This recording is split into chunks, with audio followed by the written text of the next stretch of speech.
Taj Sabina ima tam veći izbor. Ja bi ove... Su dobre? Ja bi drugu boju. Štiklice. Kaj da ne? Idemo po štiklice. Sve ovo. Viš, mogli bi sve tenisice Ovo je za Sarajevo. Ali da nemaju ove dole, kako se zove, Čepove. čepiće, bez čepića. Pa ove su Ali dobre. ne rade uopće kakve bez čepića. I ove imaju. Dobro, nema toliko. Nemaju. Samo dole na sebi. Evo ovdje su. Sigurno gdje ćemo dobro. 35. Ove Sabina. Samo dobre za suđenje. Ali ja bi crvenu.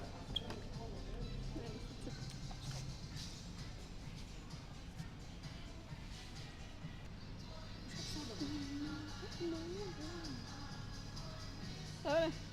Udobne su. Ne, tamo su isto 1600 kuna. O, stvarno su udobne, kaj je. Lagane su skroz. A u tome je što kao moraju biti lagane, ali s druge strane daj zamisli kad ti neko stane na nogu, ono. Ove? Halo?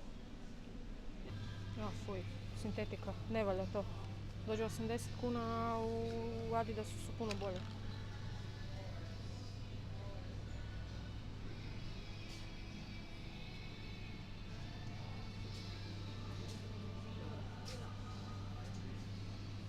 Idemo još tu? Da. Da, Maja traži kopačke. Mislim da će je probat nagovoriti. Daj probaj koju štiklu, vidim kak ti stoji. Mogu ti ja naći jedne? Taman moj broj. To su za... Bić. Ne, prvo moraš kopačke probati da vidiš razliku između kopački i ovaj... Evo Maja, posebno evo jedna najobičnija crna, molim te isprobaj. Ne, Maja, to nije crno. Na trenirku odlično, samo malo da ja to ovako iz profila. Mislim da mi bolje stoje kopačke, a? Da. Hoćeš ti da si ja nogu strgam? A? Šta? Ja trebam nogomet igrat, a ne da si nogu strgam.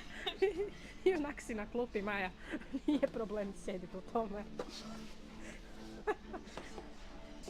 Mislim da moram primiti. Ne znam ja ni hodat. A ne, daj obuci drugu da vidim hodanje. Neću, ne trebam stajati u tome. Pa probaj. A neće ti niš biti tak probaš. Neću. Evo tu imaš nekakve. Za razliku od onog dućana gdje smo bili prije, mislim da su... Kaj ti računaš, gled tu cijenu, 199, 149, tamo je još jedna jedinica ispred ono, halo, 1500 kuna. Kaj bi ti htjela? Daj probajte. 308. Koje? 308? 308. I? Totalno razlika u ovima i onim Adidaskama. Mislim da su Adidas puno bolje, udobnije. Ali ovo isto nisu loše, mislim ne izgledaju bar loše. Nisu loše, ali osjetim svaki čep na njima. Ništa, idemo u daljnju potragu. Ajde.